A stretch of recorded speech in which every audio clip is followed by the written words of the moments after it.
আপনি দেখবেন ওই জায়গায় যে এখানে কম্পিউটার ভেড়ান, আমি দেখাবো আপনাকে, ফোঁটা ফোঁটা করে রসগুলো পড়ে। যতক্ষণ খাবার পেটে থাকে ফোঁটা ফোঁটা অটোমেটিক পড়তে থাকে, খাবার হজম হয়। যখন খাবার পেটে না থাকে ওটা অটোমেটিক বন্ধ হয়ে যায়। এটা বন্ধ করছে আপনার বাবাই? কে? বলেন বলেন। আল্লাহ বলেন আমি যে অপচয় করি না, এটাও একটা প্রমাণ। এই গুরুত্বপূর্ণ দামি জিনিসটা নষ্ট হয়ে যাবে খাবার না থাকলে। এই জন্য খাবার থাকলে পড়ে, খাবার না থাকলে বন্ধ করে দেয়। এই জন্য প্রতি সপ্তাহে, মাসে এবং বছরে যদি আপনি একটু খাবারকে কন্ট্রোল করতে পারেন, আপনার এই মেশিনটা তো একটু রেস্ট পাবে। আপনার শরীরকে সুস্থ রাখার জন্য রোজার চাইতে গুরুত্বপূর্ণ বিধান আল্লাহ দুনিয়ায় আর দেয়নি। এজন্য সামনে রোজাটা রাখার চেষ্টা করা লাগবে না লাগবে না? মেয়েদের যারা এসেছেন 3 দিন 5 দিন 7 দিন 10 দিন রোজা রাখতে পারেন না মাসে, বিশেষ করে রমজানে যাদের শরীর খারাপ থাকে, আপনি 3 দিন 7 দিন 5 দিন 10 দিন যেগুলো রাখতে পারলেন না ফরজ রোজা, যদি 20টা 22টা 25টা রাখেন আর 5টা রাখতে পারেননি, বাকি 11 মাসের ভেতরে আপনি ওই 5টা করে নেবেন। নাই তো কিয়ামতের দিন রমজানের জন্য আপনাকে হিসাবের কাঠগড়ায় দাঁড় করাবে আল্লাহ। আশা করছি রমজান গুরুত্বপূর্ণ একটা মাস, আমাদেরকে আল্লাহ সম্মান দেওয়ার, মর্যাদা দিয়ে শিক্ষা নেওয়ার তৌফিক দেন, বলেন আমিন। আমরা সূরা দোহার কয়েকটা আয়াত পড়েছি, যেহেতু বাংলাদেশ সম্পর্কে এখন সূরা দোহাটা খুব দরকার। 1500 বছর আগে কোরআনে কারীম নবীদের প্রতি নাযিল হওয়া বন্ধ হয়ে গিয়েছিল প্রায় 40 দিন। কয়দিন? 40 দিন বন্ধ হয়ে যাওয়ার পরে তার আপনজনদের ভেতরে বেশি তার চাচি উম্মে জামিলা, আবু লাহাবের স্ত্রী, এই মহিলা মানুষদেরকে ছড়াতে আরম্ভ করলো যে মুহাম্মদের শয়তান তাকে ত্যাগ করেছে। বলেন নাউজুবিল্লাহ। 1500 বছর আগেই শুধু নবীকে গালি দিত মানুষ, এখন আর দেয় না। এই যে বর্ষজনে দিয়েছে রাখাল রাহা, এটা একটা উস্কানি। বাংলাদেশ যেটু শান্ত হয়ে আছে এটা অশান্ত করার জন্য দাদা বাবুরা বিভিন্ন কায়দা চালাচ্ছে, তার ভেতরে এটা একটা কায়দা। আগস্টের 5 তারিখের পর থেকে এই ফেব্রুয়ারির 25 তারিখ পর্যন্ত প্রায় 27 বারের উপরে এই দেশটা অশান্ত করার জন্য চেষ্টা চালিয়েছে বিভিন্ন মানুষেরা, একবারও সফল হয়নি। সর্বশেষ এইটা আমার নবীকে গালি দিয়ে ওরা আমাদেরকে উস্কে দিতে চেয়েছিল যে আমরা উত্তেজিত হয়ে তাকে মারে না। আমরা ওই রকম না, আমরা প্রতিবাদ জানিয়েছি এবং আমরা আহ্বান জানাই যারা দায়িত্বে আছেন, নবীর বিরুদ্ধে দেশে কেউ কথা বললে সর্বোচ্চ শাস্তি তারে ফাঁসি দেওয়া লাগবে। এই কথা বলেন না কেন? ইন্নাল হামদালিল্লাহি ওয়াস সালাতু ওয়াস সালামু আলা রাসূলিল্লাহ, আম্মা বা'দু ফাউযু বিল্লাহি মিনাশ শাইতানির রাজীম। বিসমিল্লাহির রহমানির রহিম।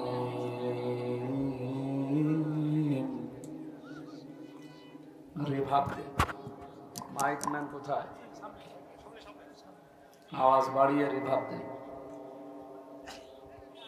والضحى والليل إذا سجى ما ودعك ربك وما قلى وللآخرة خير لك من الأولى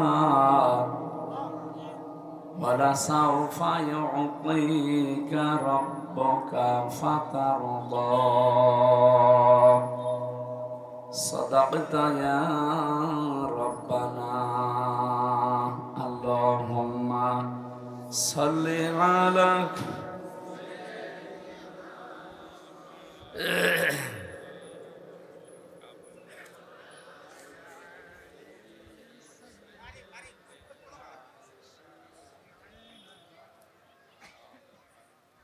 আলহামদুলিল্লাহ। ঝিনাইদহ জেলার সদর থানার অন্তর্গত কালীচরণপুর বাংলাদেশ জামাত ইসলামী 15 নম্বর কালীচরণপুর ইউনিয়নের উদ্যোগে তাফসীরুল কোরআন মাহফিলের স্বনামধন্য সভাপতি কেন শুধু বাংলাদেশ জামাতে ইসলামী 15 নম্বর কালীচরণপুর ইউনিয়ন হবে কেন? এরকম অনুষ্ঠান বাংলাদেশ জাতীয়তাবাদী দল বিএনপি, বাংলাদেশ, ওইটা তো আর বলা যাচ্ছে না, কারণ ও সাতান নেই, সব পালিস। এই সমস্ত মানুষগুলো মুসলমান না, তারা অন্য ধর্মের হোক। এই এলাকায় যদি অন্য ধর্মের কোনো মানুষ থাকেন, আপনাদেরকে আমরা ওয়েলকাম জানাচ্ছি, আসেন। আপনি হিন্দু, বৌদ্ধ, খ্রিস্টান, ইয়াহুদি, মাজুসি, যে ধর্মে পালন করেন, কোনো অসুবিধা নেই। কিন্তু মানুষ, কোরআন শরীফ এটা মুসলমানদের জন্য না, এটা মানুষের জন্য। হাদা বায়ানুল লিন্নাস হুদাল লিন্নাস। মানুষ পদ পাচ্ছে যারা বিবেচিত, সবার জন্য আল্লাহর কোরআন উন্মুক্ত। কেউ কি বলতে পারবেন যে অন্য ধর্মের লোক এটা পড়তে পারবে না? বলেন। পৃথিবীতে 4,500 ধর্ম মানুষ পালন করে। কত? 4,500। আপনি কয়টা জানেন? খুব বেশি হলেও 8-10টা জানেন। আমি বিশ্বের যতগুলো দেশে গেছি, বিভিন্ন ধর্মের মানুষের সাথে মিশেছি। ইহুদিদের সাথে মিশলে যদি জিজ্ঞাসা করি যে আপনার নবীর নাম কি, ওরা বলে জোসেফ। জোসেফ মানে মুসা আলাইহিস সালাম। আমরা যারা মুসা বলি, ওরা জোসেফ বলে। খ্রিস্টানদের সাথে যখন মিশলাম, তাদের জিজ্ঞাসা করলাম আপনাদের নবীর নাম কি, ওরা বলছে যিশু। যিশু মানে ঈসা আলাইহিস সালাম। আমাদেরকে জিজ্ঞাসা করলে আমরা বলি আমাদের নবীর নাম মুহাম্মাদুর রাসূলুল্লাহ সাল্লাল্লাহু আলাইহি ওয়াসাল্লাম। এই মুসলমানদের ভেতরে অনেকগুলো দল আছে, তারা এখনো পর্যন্ত নবীজিকে নবী হিসাবে মানতে পারে না। তারা গোলাম মোহাম্মদ কাদিয়ানীকে মানে। এরকম মানুষ নেই? তারাও কিন্তু কোরআন শরীফ পড়ে, তারাও রোজা রাখে, তারাও নামাজ আদায় করে এই কোরআন শরীফ দিয়ে। আপনি ঢাকার বক্সি বাজারে যান, আলিয়া মাদ্রাসার পাশে, ওখানে আহমদিয়া জামাত, তার মানে কাদিয়ানি যারা, তাদের একটা মসজিদ আছে। এই গেটে একজন বসে আছে, যারে তারে ঢুকতে দেয় না। ওই দলের অনুসারী হওয়া লাগবে, তারপরে ঢুকতে দেবে। এই যে এই মানুষগুলো কোরআনে কারিমের 6,666টি আয়াত, এটা প্রসিদ্ধ। 6,236টা আয়াত, এটা বিশুদ্ধ। এরা তেলাওয়াত করে, এরা সব আয়াত বিশ্বাসও করে যে আল্লাহ নাজিল করেছে। খালি কোরআনে কারিমের একটা আয়াত 4 ভাগের 1 ভাগ ওরা বিশ্বাসও করে না, মানেও না। এই এখানে আওয়াজ আসে কেন?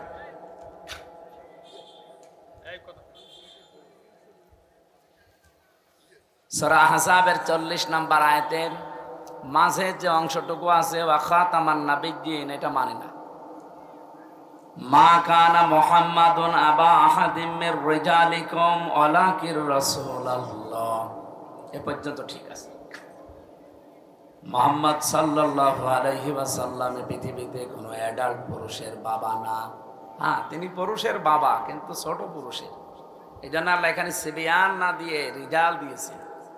সিবিয়ান মানে ছোট পুরুষ, আর রেজাল মানে বয়স প্রাপ্ত যারা, প্রাপ্তবয়স্ক অ্যাডাল্ট যারা, এই মানুষগুলোকে বলা হয় রেজাল। নবীজিকে কোনো বড় পুরুষ মানুষের পিতা ছিলেন না, ওনার ছেলেগুলো সব ছোটবেলায় মারা গেছে। কাদিয়ানীরা বলে হ্যাঁ মোহাম্মদ উনি অ্যাডাল্ট পুরুষের বাবা না, এটা আমরা মানি। আহাদিম মির রিজালিকুম ওয়ালাকির রাসূলুল্লাহ, তিনি আল্লাহর রাসূল, এইটাও মানি। খাতামান নাবিয়্যিন, তিনি সর্বশেষ নবী, এটা আমরা মানি না। কারণ সর্বশেষ নবী আমরা জানি গোলাম মোহাম্মদ কাদিয়ানী। বলেন নাউজুবিল্লাহ।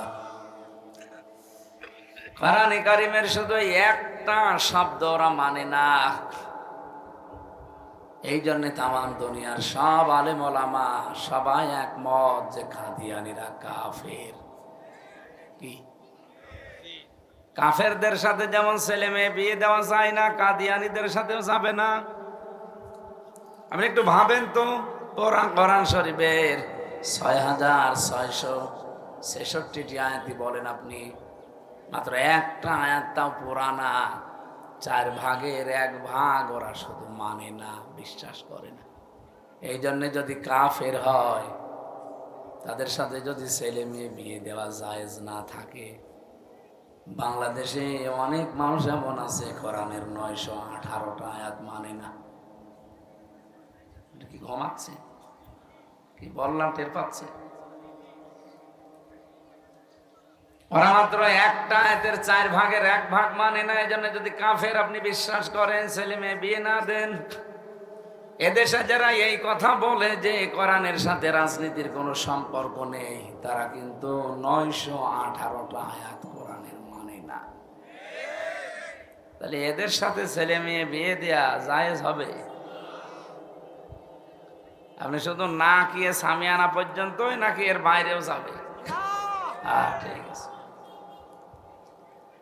এই জন্য আমরা চাই, আমি যেতে ইঙ্গিত দিলাম, শুধু বাংলাদেশ জামাতে ইসলামী না, প্রত্যেক জেলায়, প্রত্যেক উপজেলায়, থানায়, ইউনিয়নে, গ্রামে, ওয়ার্ডে, প্রত্যেক পাড়ায় ও যদি মানুষ দাবি করে, তারই উচিত হচ্ছে কোরআনে কারিমের সাথে সম্পৃক্ত থাকা। কারণ কোরআন শরীফ তো আমাদের হিন্দু ধর্মের মতো খালি পুরোহিত, হিন্দু ঠাকুর যারা, পণ্ডিত যারা, তারা পড়বে না। এটা সবার জন্য উন্মুক্ত। আপনাদের একটা মাসলা বলে দেই, যদি শরীরে বড় কোনো নাপাকি না থাকে, যেমন ফরজ গোসল, অথবা স্বপ্ন দোষ হয়েছে, অথবা স্বামী স্ত্রীর ব্যবহার, এমন কোনো ফরজ গোসল যদি আপনার উপরে না থাকে, আপনি কোরআন শরীফ ধরতে পারবেন, পড়তে পারবেন, কোনো অসুবিধা নেই। ইরানের তেহরান বিমানবন্দর, আমেরিকা থেকে একজন এসেছে, লরেন বোথ নামে এক মহিলা, ওই যে টনি বেলোয়ার ছিল তার শালি, ছোট শালি। এটা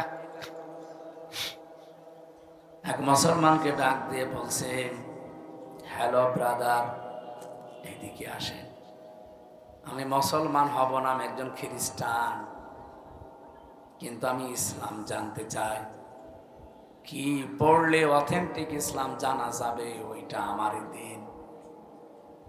বলেন তো, আপনার কাছে এলাকায় কোনো হিন্দু যদি এসে বলে আমি ইসলাম গ্রহণ করব না, আমি মুসলমান হব না, কিন্তু ইসলাম জানতে হলে অথেন্টিক কি পড়া লাগবে, সেই বই আমারে দিন, কি দেবেন?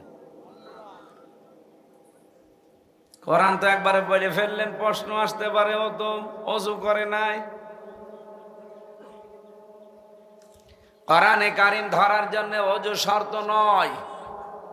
লা ইয়ামাসসুহু ইল্লাল মুতাহহারুন, এই আয়াত দিয়ে আমরা অনেকে দলিল দেই যে পবিত্র ফেরেশতারা ছাড়া কেউ এটা স্পর্শ করে না। আয়াতের অর্থ ঠিক আছে, পবিত্র ফেরেশতারা ছাড়া এটা কেউ স্পর্শ করে না। এই আয়াতের আগের আয়াত পরের আয়াতের সাথে আপনি তাফসীর করতে হলে এর উসুলের মূল নীতি হচ্ছে আগের আয়াত পরের আয়াতে কি আছে, এটা আপনাকে আগে জানা লাগবে। এখানে আলেম নেই, আমি আপনাদেরকে বলছি, এর আগে আমার আল্লাহ দিয়েছেন, ইন্নাহু লাকুরআনুন কারীমুন ফি কিতাবিম মাকনুন। অবশ্যই এটা সম্মানিত কোরআন, সুরক্ষিত করা আছে সংরক্ষিত কিতাবে। পবিত্র ফেরেশতারা ছাড়া কেউ এটা স্পর্শ করে না। জেনাজাবাসী আর একটু অ্যাক্টিভ হয়ে শোনা লাগবে, কারণ এটা এখন অনেক চ্যালেঞ্জের সামনে। এলাকায় যদি হিন্দু থাকে, তারাও আল্লাহর কোরআন পড়তে পারবে না। এই জন্য আয়াতটা আমি সর্বপ্রথম পড়লাম।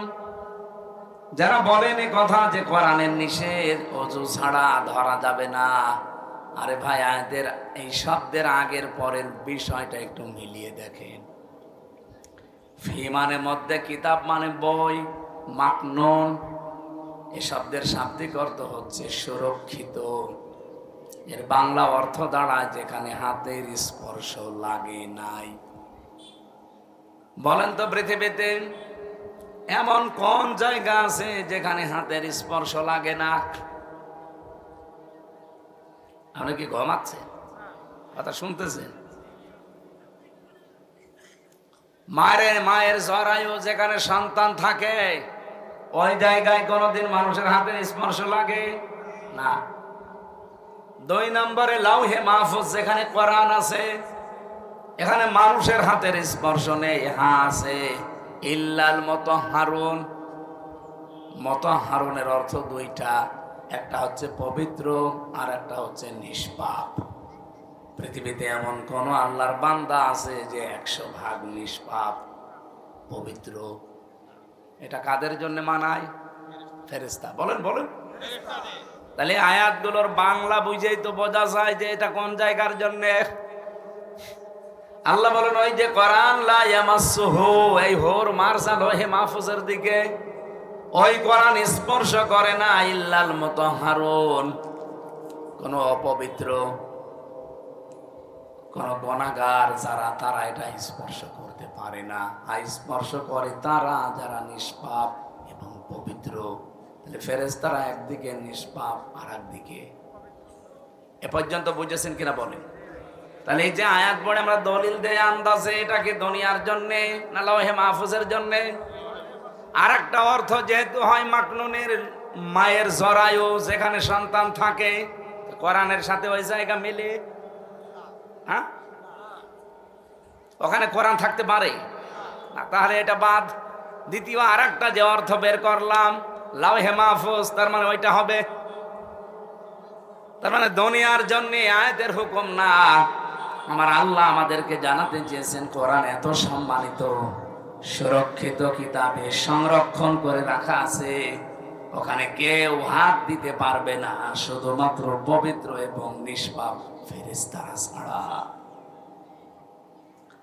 ইরানের তেহরান বিমানবন্দরে যে খ্রিস্টান মেয়ে লরেন বোথ মুসলমানকে বলছে, হ্যালো ব্রাদার, গিভ মি, আমাকে দেন এ বুক, একটা বই দেন, আমি যেটা পড়লে অথেন্টিক ইসলাম জানতে পারবো।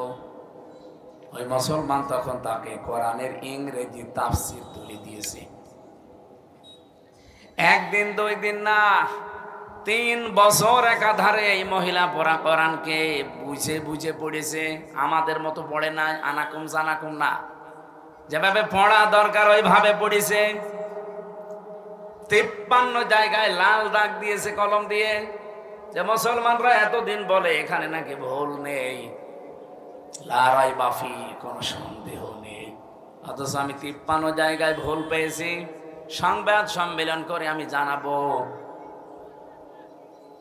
সাংবাদিকরা জিজ্ঞাসাও করছে ও লোকটা, মেয়েটা যখন মুসলমান হয়ে যায়, যে আপনি একজন খ্রিস্টান, তামাম দুনিয়ায় সব চাইতে বেশি মানুষ বাস করে খ্রিস্টান ধর্মে।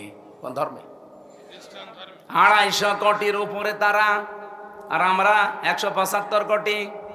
এর নিচে আছে হিন্দুরা, এর নিচে অন্যান্য জাতির লোকেরা। আপনি বলেন তামাম দুনিয়ায় সব চাইতে বেশি যে ধর্মে মানুষ, সেই ধর্ম ছেড়ে দিয়ে, বাপ দাদার ধর্ম বাদ দিয়ে নতুন ধর্ম ইসলাম গ্রহণ করছে, যেটাকে ওরা দেখতেই পারে না। সাংবাদিকরা প্রশ্ন করার পরে উনি জবাব দিয়েছে, দেখেন আমি কিন্তু অনার্স মাস্টার্স করা, বিশ্ববিদ্যালয় থেকে ডক্টরেট করা একজন মেয়ে। আমার হালকা বুদ্ধি না, আমি 3 বছর আল্লাহর এই কোরআন পড়েছি বুঝে শুনে। আমি লাল দাগও দিয়েছিলাম, কিন্তু আশ্চর্য, যেখানে লাল দাগ মারি দেখি তার পরের আয়াতে, পরের সূরাতে ওই ভুলের জবাব আমার আল্লাহ 1500 বছর আগেই দিয়ে দিয়েছে। আমি নিজেকে আর কন্ট্রোল করতে পারলাম না। যদিও আমার ধর্মে সবচাইতে বেশি মানুষ বাস করে, আমি সব বাদ দিয়ে কোরআনের কাছে নিজের জীবনের ভুল ধরা পড়েছে, আমি আজ মুসলমান হয়ে গেছি। এই জন্য অন্য ধর্মের যারা আছেন আপনাদেরকে আমরা ওয়েলকাম জানাই। হাত্তা ইয়াসমা কালাম আল্লাহি সুম্মা আবলিগহু মা'মানা।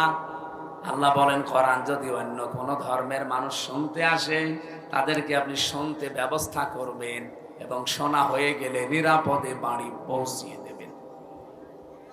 এখানে আজকের এই মাহফিলে যদি অন্য ধর্মের মানুষ এসে থাকেন, আলহামদুলিল্লাহ, আপনাকে আমরা ওয়েলকাম। স্বাগতম জানাচ্ছি। কথা বলেন ঠিক কিনা? আরো নিরাপদে আপনারা বাড়ি যেতে পারবেন। এই 54 বছর বাংলাদেশে কোরআনের বিধান নেই, এই জন্য কম বেশি আমরা সবাই অশান্তিতে আছি এবং আতঙ্কে আছি।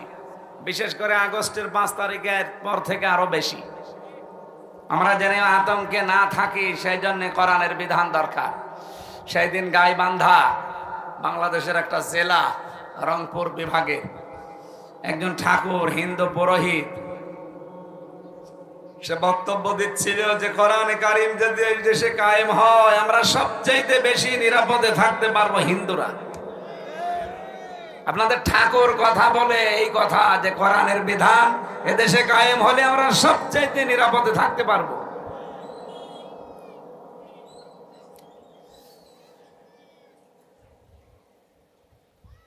ঝিনাইদহবাসী, এখান থেকে যে মাসলাটা আপনাদের ক্লিয়ার হয়ে গেল আজকে, যে বড় কোনো নাপাকি শরীরে না থাকলে কোরআন শরীফ ধরা পড়া বোঝাতে কোনো নিষেধ।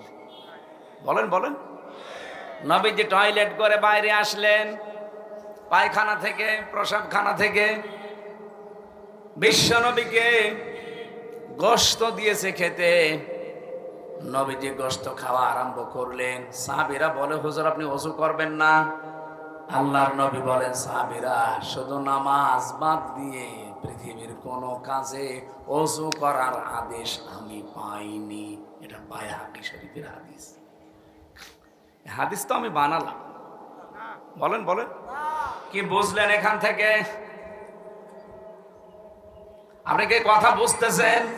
কি বুঝলেন আপনি এখান থেকে? যে অজু করে শুধু নামাজ পড়ার জন্য আমি আদিষ্ট হয়েছি, নামাজের আগে অজু করা লাগবে। ইয়া আইয়ুহাল্লাযীনা আমানু ইযা কুমতুম ইলাস সালাতি ফাগসিলু ওয়ুজুহাকুম ওয়া আইদিয়াকুম ইলাল মারাফিকি ওয়ামসাহু বিরুসিকুম ইলাল কাবাইন। সূরা মায়েদার ভেতরে আল্লাহ জানিয়েছেন, ইমানদার মানুষেরা যদি নামাজের ইচ্ছা করো যে আমি নামাজ পড়বো, তাহলে আগে ওযু করা লাগবে।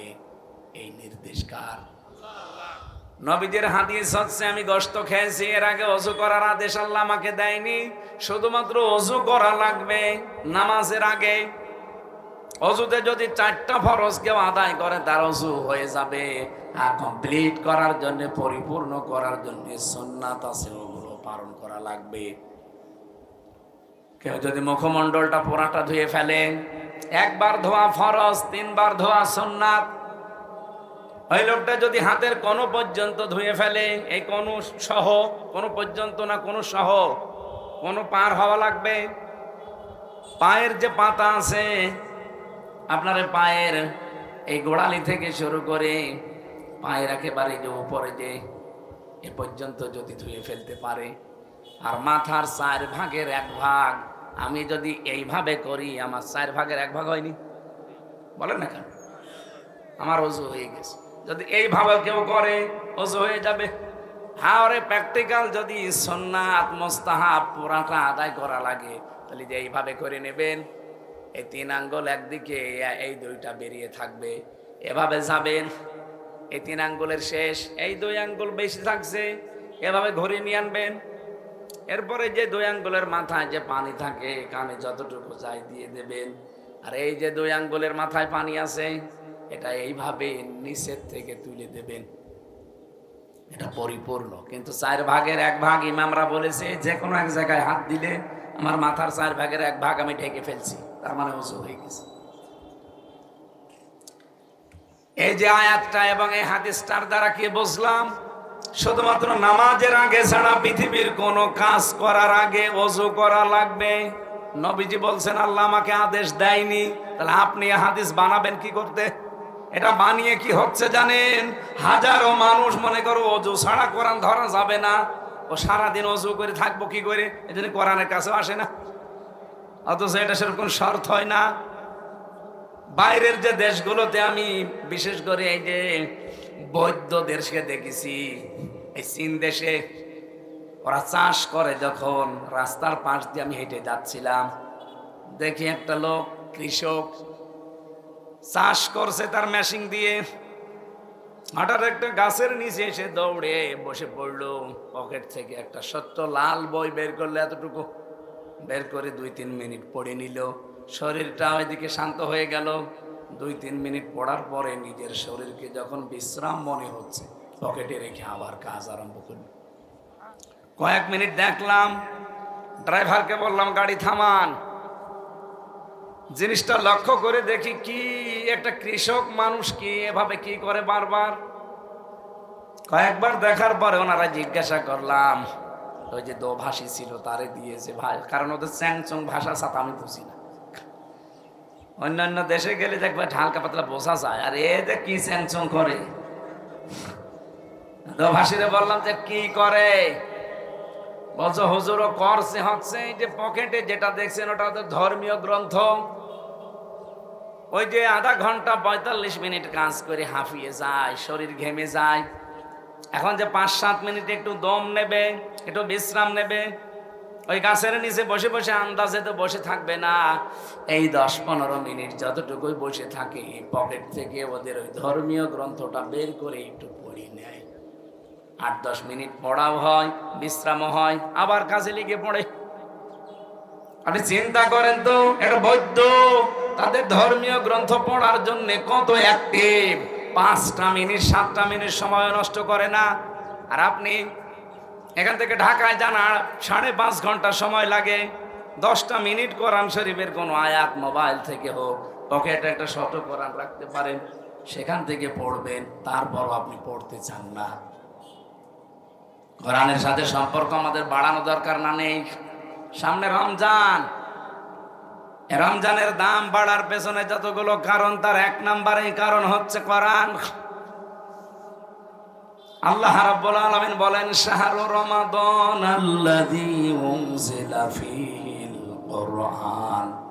এই সেই মাস যার নাম রমজান। এই মাসে আমি আল্লাহ কোরআনে কারীম নাজিল করেছি। বলেন তো, রমজান মাস কোরআন নাজিল হওয়ার আগে দুনিয়ায় ছিল না? 1500 বছর আগে কোরআন নাজিল হয়েছে রমজানে।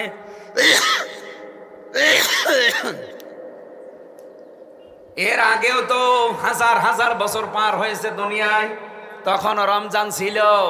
রমজানের দাম ছিল? বলেন বলেন না, কোনো দাম ছিল না। ওই মুহররম, সফর, রজব, শাবান যেরকম এরকমই ছিল। আল্লাহ বলেন, আমি রমজান মাস কবে বানিয়েছি জানো? ইন্না ইদ্দাতাশ শুহুরি ইনদাল্লাহি 12 শাহরান ফি কিতাবিল্লাহ ইয়াওমা খালাকাস সামাওয়াতি ওয়াল আরদা মিনহা আরবাআতুন হুরুম। সূরা তাওবার 34, 35, 36 নম্বর আয়াতে আছে। আল্লাহ বলেন, অবশ্যই আমি আল্লাহর কাছে গণনার দিক থেকে 12টা মাসের নাম আমি আল্লাহ ওই দিন আমার কিতাবে লিখে রেখেছি, যেই দিন আসমান আর জমিন আমি আল্লাহ তৈরি করি। তার মানে রমজান ওই 12 মাসের ভেতরে নেই। এই বলেন বলেন, রমজান 12 মাসের ভেতরে যদি থাকে, এটা কিন্তু 2 বছর 5 বছর আগে না, এটা তৈরি হয়েছে আসমান জমিন যেদিন আল্লাহ বানায় ওই দিন। কিন্তু হাজার হাজার বছর পার হয়ে গেছে, রমজানের মূল্য মর্যাদা ছিল? বলেন বলেন। আল্লাহ রমজানের মর্যাদা বাড়িয়ে দিয়েছেন শুধু কোরআন নাজিলের কারণে। মক্কা নগরীতে শুধু আল্লাহর ঘর আছে, এই জন্য মক্কার দাম বেড়ে গেছে। মদিনার দাম বাড়ার পেছনে কারণ হচ্ছে সেখানে আল্লাহর নবীর রওজা আছে। কথা বলেন এখন। রমজানের দামও বেড়েছে শুধু কোরআন থাকার কারণে। আমাদের উচিত হবে রমজানে আমাদেরকে কোরআনে কারীম যে নির্দেশনা দিতে চাই, তার প্রথমটা হচ্ছে হুদাল লিন্নাস। এ কোরআন মানুষকে হেদায়েত দেবে। বলেন তো, হিন্দু কি মানুষ না? হ্যাঁ, কথা বলেন না কেন? খ্রিস্টান মানুষ না? এই জন্য অন্য ধর্মের যারাই আছেন, নাজিল হওয়ার মাস যেহেতু রমজান, আপনাকে ওয়েলকাম জানায়, আহ্বান জানায়, আসেন, পড়েন, বসেন। সেদিন এক অধ্যাপক বিসিএস ক্যাডার, ওনারে বললাম, স্যার আপনাকে আমি জোর করে মুসলমান বানাতে চাই না, আর আমাদের ধর্মে এটা নেই। আমাদের ধর্মে আছে লা ইকরাহা ফিদ্দিন, ধর্মে কোনো জবরদস্তি বাড়াবাড়ি নেই। যদি বাড়াবাড়ি থাকতো তা আপনাকে আমি পিটিয়ে মুসলমান বানিয়ে ফেলতাম, কারণ আমরা ৯৬% মুসলমান এই দেশে, আর আপনারা মাত্র ৪%। আপনারা টিকতে পারতেন না, যেহেতু আমাদের ধর্মে জোর জবরদস্তি নেই, বাড়াবাড়ি নেই। এই জন্য আপনাকে আমার ধর্মীয় গ্রন্থটা আমি দিলাম, হয় বাংলায় পড়েন না ইংরেজিতে পড়েন। আপনি যেহেতু ক্যাডার, বিসিএস ক্যাডার, আপনি ইংরেজিতে পড়েন, বাংলায় পড়েন, যে ভাষায় পারেন মাত্র ৩ মাস পড়েন। আমি আপনাকে আদেশ দিলাম খালি ৩টা মাস একটু বুঝে বুঝে পড়বেন। ৩ মাস পরে দেখে উনি নিজের থেকেই মুসলমান হয়ে গেছে। এ কোরআনে আল্লাহ এমন ক্ষমতা দিয়ে রেখেছে, সত্যি যদি আপনি এখানে হেদায়েত পাওয়ার জন্য একটু আসেন, মন যদি আপনার ফ্রেশ হয়, আমার আল্লাহ আপনাকেও হেদায়েত নসিব করে দেবে। এজন্য আজকের এই মাহফিলে যারা এসেছেন, আমরা কি হেদায়েত পাওয়ার জন্য এসেছি না লোক দেখানোর জন্য? আজকের অনুষ্ঠানটা মনে করবেন যে আমার জন্য। আমির হামজা ওর বাবার দাদার কথা না, আল্লাহর কথা বলছে। ওর যেমন দরকার আমারও দরকার। এই কথা বলেন না কেন? হ্যাঁ, আমি যদি আমার কোরআনের বাইরে কোনো কথায় চলে যাই, তখন ওইটা আপনার মানার দরকার নেই। আমার সংশোধনী দেবেন যে এটা তো মিলে না, কিন্তু এটা বলতে হলেও তো আপনি আমার চাইতে বেশি জ্ঞানী হওয়া লাগবে। আমার কোরআনের উপরে অনার্স মাস্টার্স করা, আপনার চাইতে অন্তত কিছু না হলেও কোরআনের আয়ত্ত আমার বেশি আছে। কি কথা বলেন না কেন? তাহলে এইটাকে নিরসন করতে পেরেছেন যে অজু ছাড়া কোরআন শরীফ ধরা যাবে না? এটা বানানো কথা। বড় নাপাকি যদি থাকে শরীরে, স্বামী স্ত্রীর ব্যবহার অথবা স্বপ্ন দোষ, এই দুইটা বাদ দিয়ে এমনি ছোটখাটো নাপাকি আপনি পোশাক করে আসলেন, কোনো অসুবিধা নেই। কোরআন ধরবেন, পড়বেন, বুঝবেন, কোনো অসুবিধা নেই। এটা ইহুদি আর খ্রিস্টানদের একটা চক্রান্ত, আমরা যেন কোরআনের সাথে লেগে থাকতে না পারি। কারণ কোরআন হুদাল লিন্নাস, মানুষকে হেদায়েত দেবে। তো দেবে কি করে? এর কাছে না আসলে দেবে? বায়্যিনাতিম মিনাল হুদা, এর ভেতরে স্পষ্ট দলিল প্রমাণ দেওয়া আছে। আল ফুরকান, হক আর বাতিল পার্থক্য করার নিয়ম আছে এর ভেতরে। সুতরাং রমজান সামনে, কোরআন আপনার কাছে, বাকি জীবন যদি হক আর বাতিল পার্থক্য করে চালাতে না পারেন, রমজান আসবে, চলে যাবে, আপনার কিছু হবে না। এক কথা বলেন না কেন? আপনার কিছু হবে? এই যে ভাইয়ের বয়স মনে করেন 50 বছর হয়েছে, ওই দিদি আমার 33। ওয়াইফের কথা বললেন, আমার কথা আপনার 53। তাই তো বলুন কিরকম। আমার বাবার বয়স 55, এখনই ভাই বলে ফেলতাম। 58, 53 হোক, 5 বছর কমা। আমিও কমিয়েছি। বিয়ের সময় আমারও ছিল যা, আমি 3 বছর কমিয়েছি। কারণ বয়স কমালে একটু মানে যুবক যুবক লাগে, বয়স বাড়িয়ে ফেললে ঝামেলা। ম্যাডাম আমারে বলে, তোমার নিজের বয়স বলতে পারো না, খালি সার্টিফিকেটের বয়স বল। যে ওইটা বললে কেমন যেন লাগে। তুমি তো এমনি বুড়ো হয়ে গেছে, এই বয়সে বুড়ো বললে মানায়? 53 বছর বয়সে যদি উনি 15 বছর থেকে রোজা রাখা আরম্ভ করেন, বলেন তো 33 বছর কমপক্ষে রোজা রাখতেছে। কথা বলেন না কেন? ওই সময় যা ওনার ঈমান ছিল, ওনার আমল ছিল, ওনার চরিত্র যা ছিল, 53 বছর বয়সেও তাই একই আছে। তো ওনার এতদিন রোজা রেখে কি হলো? কথা বুঝতেছেন?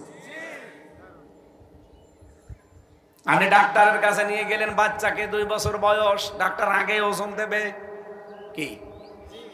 আপনি বাচ্চা ডাক্তারের কাছে নিলে আগে প্রথমে ডাক্তার কি করে? ওজন দিল 2 বছর বয়সে 10 কেজি মনে করেন। আবার নিয়ে গেলেন 5 বছর বয়সে, ওজন দিল 10 কেজি। 15 বছর বয়সে নিয়ে গেলেন, ওজন দিল 10 কেজি। এ বাচ্চা সুস্থ না অসুস্থ?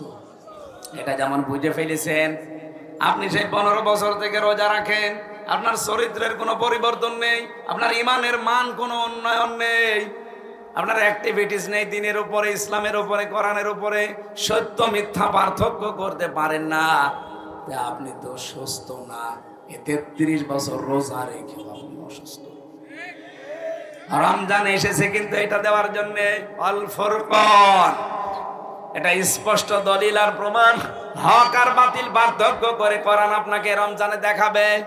সুতরাং রমজান আসার পরেও যদি কোনো মানুষ এই পৃথিবীতে হক আর বাতিল পার্থক্য করে বাকি জীবন চালাতে না পারে, ওর জীবন ব্যর্থ।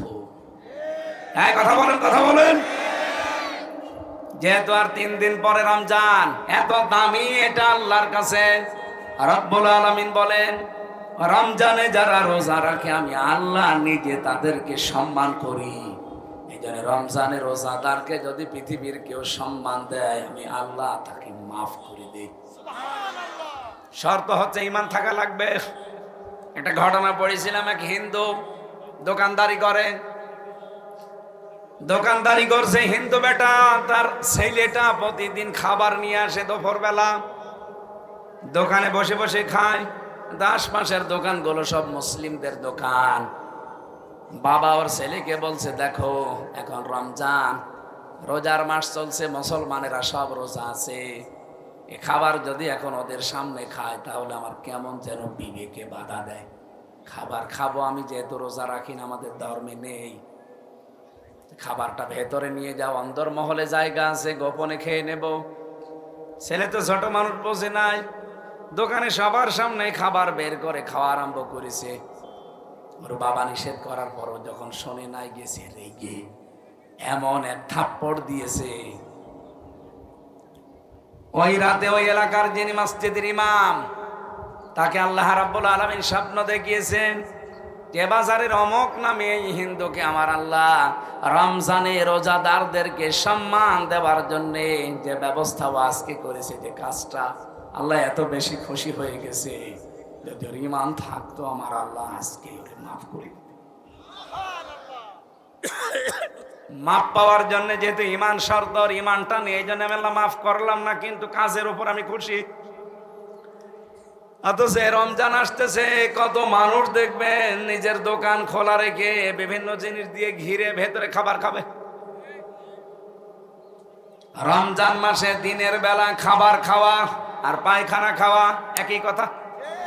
যদি সুস্থ শরীর আপনি রোজা রাখেন, ফামাং শাহিদা মিনকুমুশ শাহর ফালিয়াসমহু, আল্লাহ পাক বলেন তোমাদের ভেতরে কেউ যদি রমজান পায়, আমি আল্লাহ আদেশ দিলাম সে যেন অবশ্যই রোজা রাখে।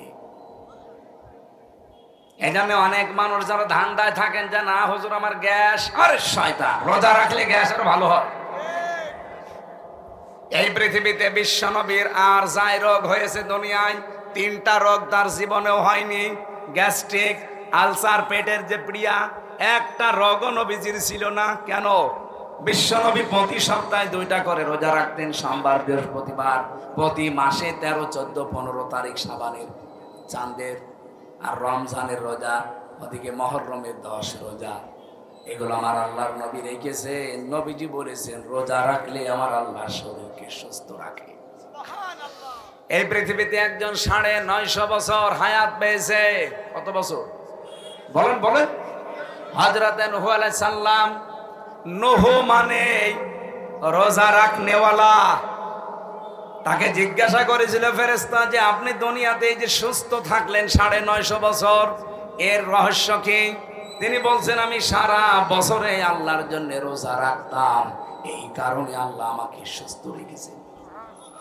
আরে ভাই, ভেতরে যা জিনিসপত্র আছে এগুলো তো মেশিন। আপনি একটা মেশিনে যদি 24 ঘন্টা চালাতেই থাকেন, ও লোড নিতে পারবে? ওরে অন্তত 24 ঘন্টা 2 ঘন্টা রেস্ট দেওয়া দরকার না? বলেন বলেন। আপনার শরীরে রেস্ট দেওয়া দরকার, কারণ খাবারগুলো হজম হওয়ার জন্য পিত্ত রস, যেটা পিত্তথলিতে যে পিত্ত রস দেখতে পান, এটা খাবার হজম হওয়ার জন্য সবচাইতে বড় কার্যকারী।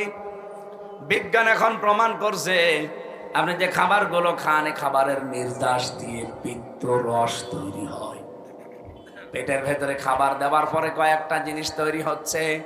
1 নাম্বার ওই গুরুত্বপূর্ণ খাবার হজম হওয়ার পিত্ত রস, 2 নম্বরে মল, 3 নম্বরে প্রসাব, 4 নম্বরে রক্ত, 5 নম্বরে চর্বি।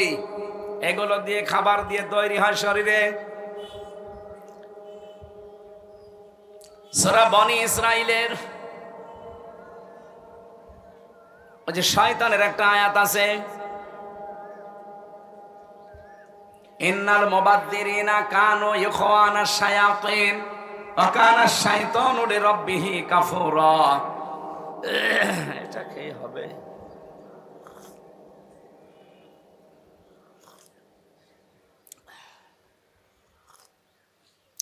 আরে 2-3টা দিন গেলে বাঁচি। মাইক ঠিক আছে, কিন্তু গলায় তো পারা লাগবে। আমি রওশনের সাথে হয়ে গেছি। আর কত, কালকে গেছে 3টা, আজকেও 3টা। গলায় তো পারা লাগবে। 1 ঘন্টা করে বললো, মনে করেন 3 ঘন্টা একাধারে কথা বলা লাগে, কণ্ঠ তো পারে না। আর জালেমরা জেলখানায় 3টা বছরে যা করেছে, শরীর আছে ভেতরে একেবারে সব ফাঁপা হয়ে গেছে।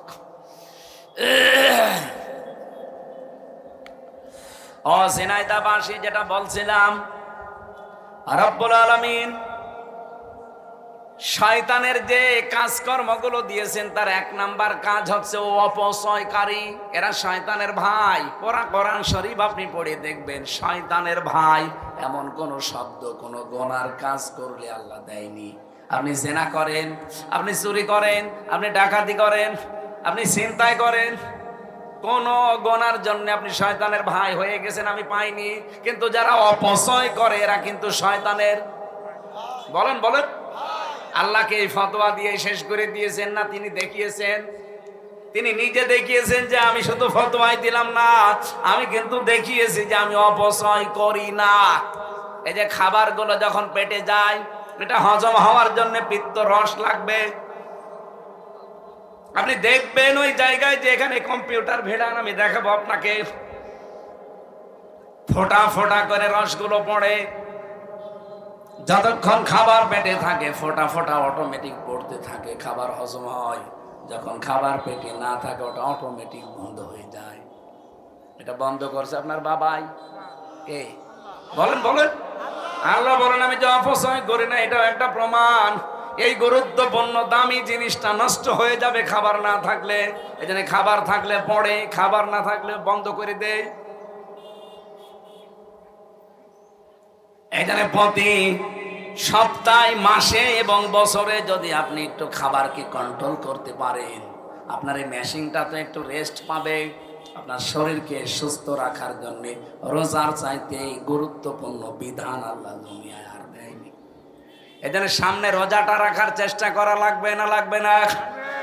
মেয়েদের যারা এসেছেন 3 দিন, 5 দিন, 7 দিন, 10 দিন রোজা রাখতে পারেন না মাসে, বিশেষ করে রমজানে যাদের শরীর খারাপ থাকে, আপনি 3 দিন, 7 দিন, 5 দিন, 10 দিন যেগুলো রাখতে পারলেন না ফরজ রোজা, যদি 20টা, 22টা, 25টা রাখেন আর 5টা রাখতে পারেননি, বাকি 11 মাসের ভেতরে আপনি ওই 5টা করে নেবেন। নাই তো কিয়ামতের দিন রমজানের জন্য আপনাকে হিসাবের কাঠগড়ায় দাঁড় করাবে আল্লাহ। আশা করছি রমজান গুরুত্বপূর্ণ একটা মাস, আমাদেরকে আল্লাহ সম্মান দেওয়ার, মর্যাদা দিয়ে শিক্ষা নেওয়ার তৌফিক দেন। বলেন আমিন। আমরা সূরা দোহার কয়েকটা আয়াত পড়েছি, যেহেতু বাংলাদেশ সম্পর্কে এখন সূরা দোহাটা খুব দরকার। 1500 বছর আগে কোরআনে কারীম নবীজির প্রতি নাযিল হওয়া বন্ধ হয়ে গিয়েছিল প্রায় 40 দিন। কয়দিন? 40 দিন বন্ধ হয়ে যাওয়ার পরে তার আপনজনদের ভেতরে বেশি তার চাচি উম্মে জামিলা, আবু লাহাবের স্ত্রী, এই মহিলা মানুষদেরকে ছড়াতে আরম্ভ করলো যে মুহাম্মদের শয়তান তাকে ত্যাগ করেছে।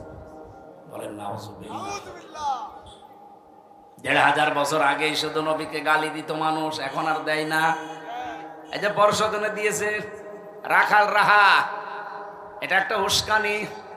বাংলাদেশ যেটু শান্ত হয়ে আছে এটা অশান্ত করার জন্য দাদা বাবুরা বিভিন্ন কায়দা চালাচ্ছে, তার ভেতরে এটা একটা কায়দা। আগস্টের 5 তারিখের পর থেকে এই ফেব্রুয়ারির 25 তারিখ পর্যন্ত প্রায় 27 বারের উপরে এই দেশটা অশান্ত করার জন্য চেষ্টা চালিয়েছে বিভিন্ন মানুষেরা, একবারও সফল হয়নি। সর্বশেষ এইটা আমার নবীকে গালি দিয়ে ওরা আমাদেরকে উস্কে দিতে চেয়েছিল যে আমরা উত্তেজিত হয়ে তাকে মারে না, আমরা ওই রকম না। আমরা প্রতিবাদ জানিয়েছি এবং আমরা আহ্বান জানা যারা দায়িত্বে আছেন, নবীর বিরুদ্ধে দেশে কেউ কথা বললে সর্বোচ্চ শাস্তি তারে ফাঁসি দেওয়া লাগবে। এই কথা বলেন না কেন? আপনি গালি দিলে আমার বাবারে দেন, আমার দাদারে দেন, চেয়ারম্যানরে দেন, কিন্তু আপনি আমার নবীকে কিছু বলতে পারবেন না। উনি যা দিয়েছেন দুনিয়ায় তামাম পৃথিবী তার কাছে ঋণী। এই কথা বলেন না কেন? মেয়েরাও ঋণী তার কাছে, মেয়েদের কোনো সম্মানই ছিল না। বিশ্বনবী এসে কন্যা হিসাবে এমন মর্যাদা দিলেন, যার 3টা মেয়ে আছে, নবীজি গ্যারান্টি দিয়েছেন আল্লাহ তাকে 3টা জান্নাত দিয়ে দেবেন। কিন্তু কাজ করা লাগবে 3টা। 1 নম্বরে মেয়ের পেছনে খরচ করা লাগবে স্বতঃস্ফূর্ত ভাবে। 2 নম্বরে তাকে দিন শিক্ষা দেওয়া লাগবে, ইসলামের জ্ঞান। 3 নম্বরে সৎ পাত্র দেখে তাকে পাত্রস্থ করা লাগবে। এই 3টা দায়িত্ব কোনো মেয়ের বাবা এবং কোনো বোনের বড় ভাই, কি বাবা মরে গেলে ভাই দায়িত্ব পায় না? এই ভাইও যদি দায়িত্ব পালন করে, 3টা বোন 3টা কন্যার, কিয়ামতের দিন 3টা জান্নাত আল্লাহ তাকে দিয়ে দেবে। 3টা ছেলে হলে 3টা জান্নাত দেবে এমন কোনো কথা আছে? নেই। অথচ ছেলে মেয়ে এগুলো আল্লাহর হাতে। এরপরও আমরা অনেকে বড় উপরে রাগ করে ছাতা আবার বিয়ে করব। সেদিন বগুড়াতে এক লোক এসে বলছে, হুজুর খালি মেয়ে হয়, আপেলটা পড়ে দেন। কে বলছো না ফাতিহা পড়ে ফু দেব? আমার বলছে এমন আপেল পড়বেন যেন সত্যি ছেলে হয়। আপেল দিলাম ফেলে, আপেল কমের ফেলে দিয়েছি কেন? আরে ভাই আপেল পড়ে যদি ছেলে হইতো আমার 3টে মেয়ে হইতো না? আমার পর 3টা মেয়ে যদি সত্যি আপেল পড়া দিয়ে ছেলে হওয়া, আমি ম্যাডামকে শুধু আপেল পড়ে খাওয়াতাম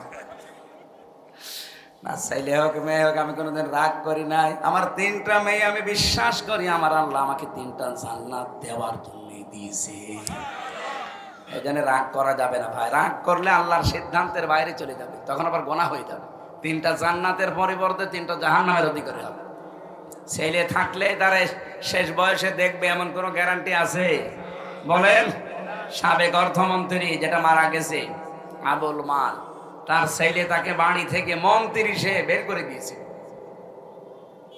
ছেলে হোক মেয়ে হোক তাকে জ্ঞান দেওয়া লাগবে ইসলামের। কিসের? আমি এই চোখে দেখেছি, বিশ্ববিদ্যালয় ক্লাস চলছে, তখন আমি জাহাঙ্গীরনগরে ছিলাম। বিশ্ববিদ্যালয় ক্লাস চলছে, মাস্টার্সে ছাত্র জুতা দিয়ে পিটাচ্ছে শিক্ষককে, বলছে শালা তোরে মেরেই ফেলবো। শিক্ষক বলছে বাবা তুই আমারে ছেড়ে দে, আমি আর ক্লাস নেব না। এটা ছাত্র, এটা কি?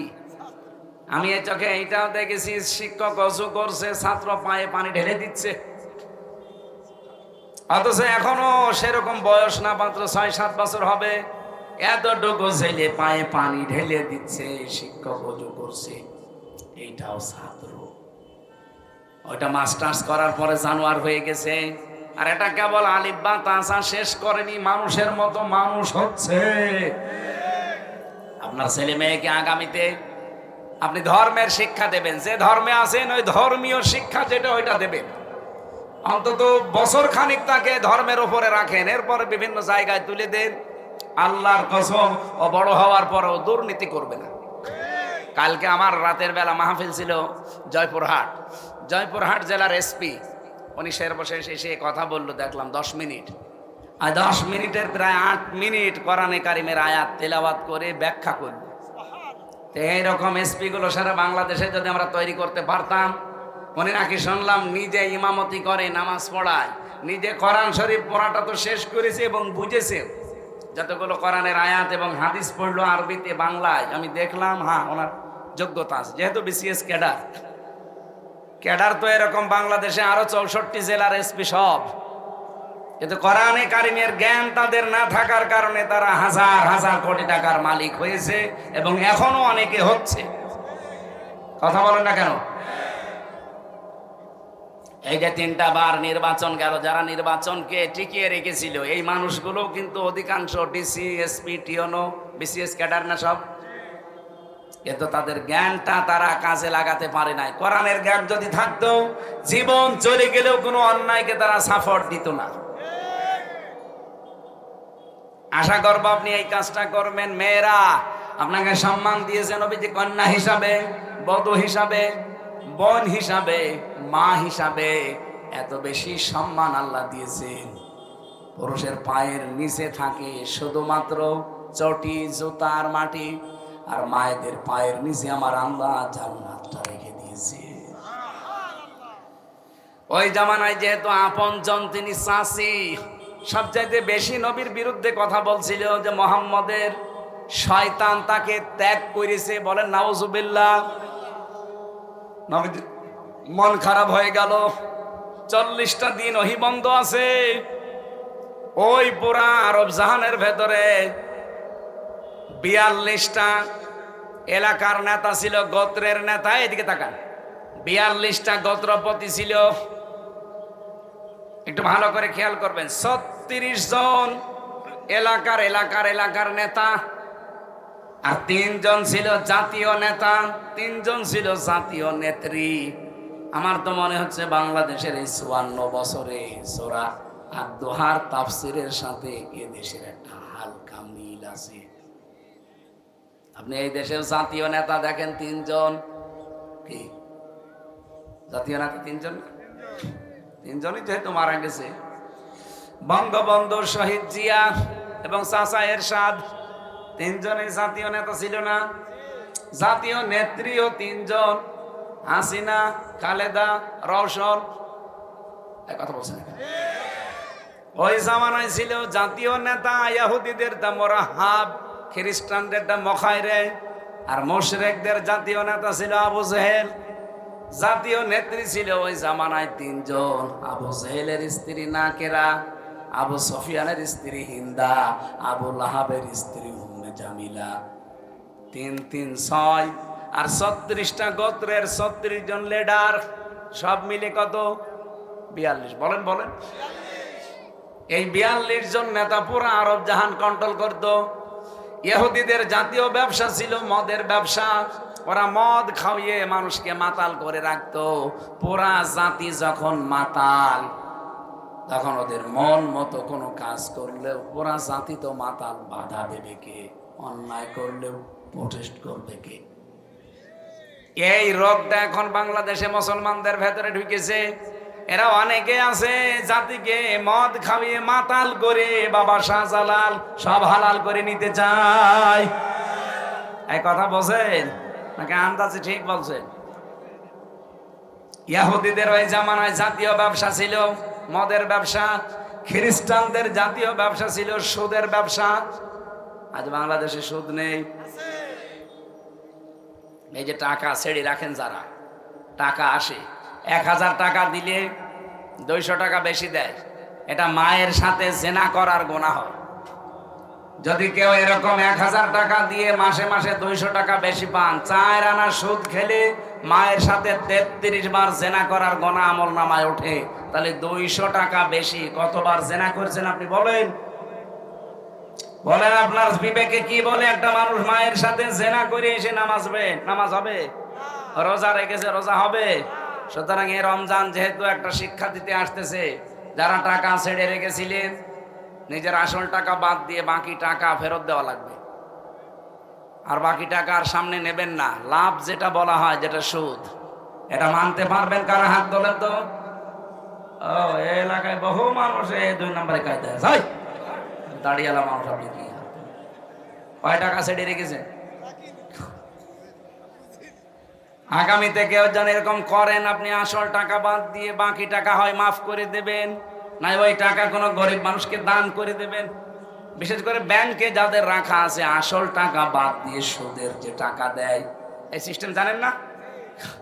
নিজের আসল টাকাটা বাদ দিয়ে ব্যাংকে অতিরিক্ত লাভ যেটা দেয়, মনে করেন 5 লাখ আসল, 1.5 লাখ লাভ, ওই 1.5 লাখ সওয়াবের নিয়ত ছাড়া কোনো গরিব মানুষকে আপনি দিয়ে দেবেন। সে হিন্দু হতে পারে, তারে দেবেন, কোনো অসুবিধা নেই।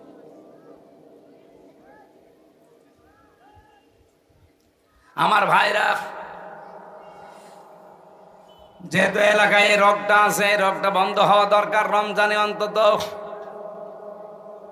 বিশ্বনবী মুহাম্মদুর রাসূলুল্লাহ সাল্লাল্লাহু আলাইহি ওয়াসাল্লাম জানিয়েছেন, আমার উম্মতেরা না খেয়ে দরকার হয় মরে যাও, মায়ের সাথে জিনা করে আল্লাহর কাছে এসো না। কত মানুষ আমরা এই অপরাধটায় আজ একেবারে 100 ভাগ 80 মাইল বেগে চালিয়ে যাচ্ছি। আরে ভাই, কিসের নামাজ পড়েন, মাথায় টুপি দিয়ে থাকেন, লোক দেখানোর দরকার কি? আপনি তো এমনিও জাহান্নামে যাবেন, যান এমনি চলে যান। এ মেকি এই কাজগুলো করার আপনার কোনো দরকার নেই। ওই জামানায় তারা সুদ ব্যবসা করে খেত খ্রিস্টানরা, আর এখন এটা করে খায় কারা? মুসলমানরা। বলেন, বাংলাদেশে ইসলামী ব্যাংক আছে না? অন্যান্য ব্যাংকও আছে। জাকাত ভিত্তিক অর্থনীতি এই দেশে যদি রাষ্ট্রীয়ভাবে কায়েম হয়, ইসলামী ব্যাংকে যেভাবে সোনালী এখানে মোশারাকা, মুদারাবা, মোরাবাহা, বায়ে সালাম, বায়ে ইস্তেসনা, বায়ে মুআজ্জাল, ওয়াহিদা, এরকম 28টা নিয়ম নীতি মেনে চলা হয়। বাংলাদেশের সোনালী, রূপালী, চৈতালি ব্যাংক আছে, ও চৈতালি ব্যাংকও হবে সামনে। এইরকম ব্যাংক যেগুলো আছে, যেগুলো 100 ভাগের 100 ভাগই সুদ, এইগুলো এই ইসলামের এই কায়দায় চলবে, কিন্তু রাষ্ট্র হওয়া লাগবে ইসলামের। আর আমরা ওইটাই চাই সামনে, যে রাষ্ট্র আমরা ইসলামের হাতে তুলে দেব। এই দেশ থেকে জীবনের মতো সুদ বন্ধ হবে, জীবনের মতো চাঁদাবাজি বন্ধ হবে। এই কথা বলেন না কেন? যতদিন ইসলাম রাষ্ট্রীয় ক্ষমতায় না যাবে, যতই ওয়াজ করেন, যতই পানি পড়া, আপেল পড়া দেন, জীবনেও মানুষ সুদ থেকে মুক্ত করতে পারবেন না। আপনি জাকাত ভিত্তিক অর্থনীতি কায়েম করার দায়িত্ব আমার নাই, চেয়ারম্যানের না, এটা দায়িত্ব রাষ্ট্রের। কার? আমরা তো ওই রাষ্ট্র চাই। আর ওই রাষ্ট্রের কথা বলতে গেলে আপনার কাছে রাজনীতি মনে হয়, আপনার কাছে ধর্ম ব্যবসা মনে হয়। আমার কি দায় পড়েছে আপনার এই কথা বলে আপনার রসনালে পড়া? আমি বলতেছি এই কারণে, কারণ আমি দেখতে পাচ্ছি এটা ওয়াজের দ্বারা বন্ধ হয় না, আর হওয়ার সম্ভাবনা। আল্লাহ সাইদি আজ 52-53 বছর ওয়াজ করে গেল, সুদ বন্ধ হয়েছে। রাষ্ট্রীয়ভাবে যদি সত্যি 151 জন এমপি বাংলাদেশে কোরআনে কারিমের পক্ষে দাঁড়িয়ে যায়, কোরআন বুকে নিয়ে যদি তারা যেতে পারে সংসদে, 151 জন যা বলবে তাই পাস হবে। ওরা যদি বলে নামাজের বিল চাই, নামাজের বিল তার পরের দিন কায়েম হয়ে যাবে। একটা মানুষকেও নামাজের ওয়াজ আর করা লাগবে না, আজান হলেই মানুষ এমনি মসজিদে যাবে। কথা বলেন, যদি জাকাত ভিত্তিক অর্থনীতি কায়েম করতে চান, রাষ্ট্র লাগবে। এটা ওয়াজের দ্বারা, পানি পড়ার দ্বারা হয় না। সৎ কাজে আদেশ, অসৎ কাজে নিষেধ, এগুলো ক্ষমতা লাগে। তাছাড়া মানুষকে এমনি সৎ কাজের অনুরোধ করা যায়, কিন্তু সৎ কাজের অনুরোধ করা কোরআনে নেই। আল্লাহ বলেন সৎ কাজের আদেশ করা লাগবে, ডু ইট, এটা কর। কারণ এই বিধান কার? আপনাকে আল্লাহ বানিয়েছে, আপনাকে মানা লাগবে তার বিধান। ওটা অনুরোধে না, আদেশে।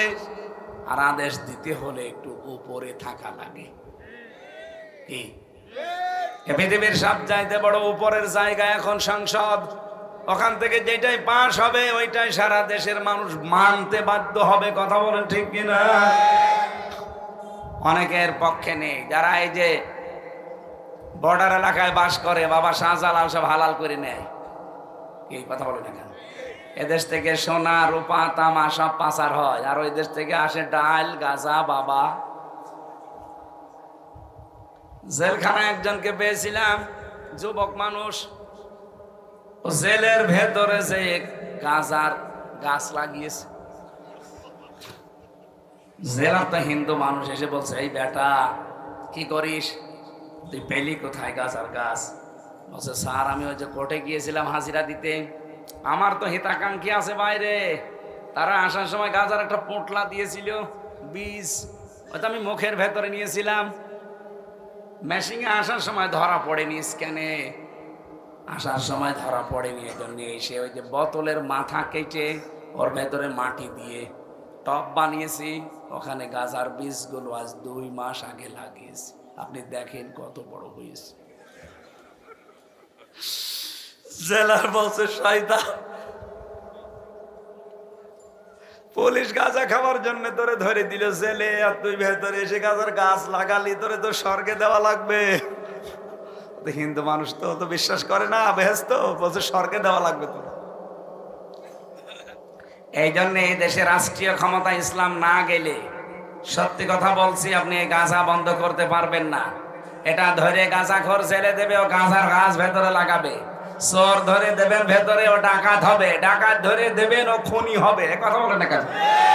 এই জন্য আমরা চাই এইটা রাষ্ট্রীয় ক্ষমতায় যাক। এটা যদি কারোর কাছে রাজনীতি মনে হয়, হ্যাঁ এটা রাজনীতি, আর এইটার জন্যই আমরা রাজনীতি করি। এই কথা বলেন না কেন? এটার জন্য বাদ দিয়ে রাজনীতি করাও জায়েজ নেই।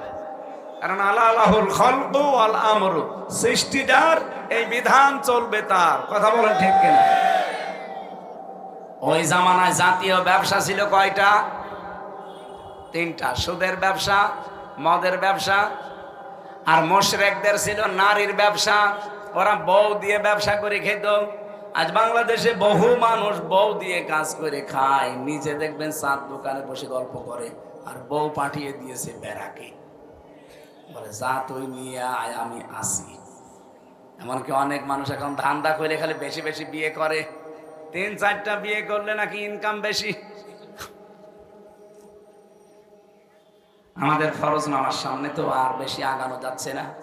মেয়েরা যারা এসেছেন, আপনার ছেলেকে স্বামীকে আমার গাড়ির কাছে পাঠিয়ে দিয়ে জীবনের ওপর একটা বই লিখেছি, এই বইটা যাওয়ার সময় নিয়ে যান। সাংসারিক জীবনে মেয়েদের দায়িত্ব এবং কর্তব্য কি, এটা লাগবে। ছেলেদের জন্য একটা আছে, স্বামীর জন্য একটা, মেয়েদের জন্য আছে। 2জন বোন সন্তান হয় না, হ্যাঁ অবশ্যই দোয়া করব। আমি আজকে আর শেষ করতে পারছি না, কারণ কয় মিনিট আছে আর নামাজের 3-4 মিনিট। আমরা এখানেই নামাজ পড়ে নেবেন। আল্লাহুম্মা আমিন। লা ইলাহা ইল্লা আনতা সুবহানাকা ইন্নী কুনতু মিনাজ জালিমিন। আল্লাহ তাআলা, তুমি কোরআনের এই তেলাওয়াতকে তো আয়াতে জানালি, ওয়ালাল আখিরাতু খায়রুল লাকা মিনাল উলা, আমাদের প্রথমের চাইতে শেষ ভালো। ওয়ালা সাওফা ইউতিকা রাব্বুকা ফাতারদা, এমন কিছু তুমি দেবে যাতে আমরা খুশি না হয়ে পারবো না। আমরা তো খুশি হব তখন যখন 56,000 বর্গ মাইল তোমার কালাম দিয়ে চলছে। এই কালাম এই দেশে প্রতিষ্ঠিত করে তুমি আমাদেরকে খুশি করে দাও। বাংলাদেশ জামাত ইসলামী আল্লাহ তাআলা ঝিনাইদহ সদর থানার কালীচরণপুর ইউনিয়নের উদ্যোগে এই আয়োজনে যারা শ্রম দিয়েছে, সময় দিয়েছে, অর্থ দিয়েছে, এদের টাকা পয়সাগুলো কোরআনের জন্য কবুল করে নাও। মাহফিলের সম্মানিত প্রধান অতিথি, সভাপতি, নাম না জানা যত মানুষ এখানে এসেছে, আমার বাম পাশে আমাদের এলাকার চেয়ারম্যান সাহেব বসে আছে, আল্লাহ তাকেও মঞ্জুর করো, কোরআনের জন্য তাকে তুমি কবুল করো। মা বোনেরা, পর্দার আড়ালে যারা বসে আছে, খাদিজার মতো, আয়েশার মতো বানিয়ে দাও। রব্বুল আলামিন, এলাকায় মাটির নিচে যারা ঘুমিয়ে আছে, কোরআনের ইজ্জতে মাফ করে দাও। অমুসলিম ভাইরা যারা বিভিন্ন জায়গায় আছে, এদেরকে তুমি হেদায়েত নসিব করে দাও। দুনিয়ার এই জীবনটা যে ধোঁকা, তুমি আমাদেরকে বোঝার ক্ষমতা দান করো আল্লাহ। আগামীতে অনুষ্ঠানটা কোরআনের জন্য বড় করে তুমি মঞ্জুর করে নিও। বারাকাল্লাহু লানা ওয়া লাকুম ফিল কোরআনিল আযীম। আলহামদুলিল্লাহি রাব্বিল আলামিন। লা ইলাহা ইল্লাল্লাহু মুহাম্মাদুর রাসূলুল্লাহ।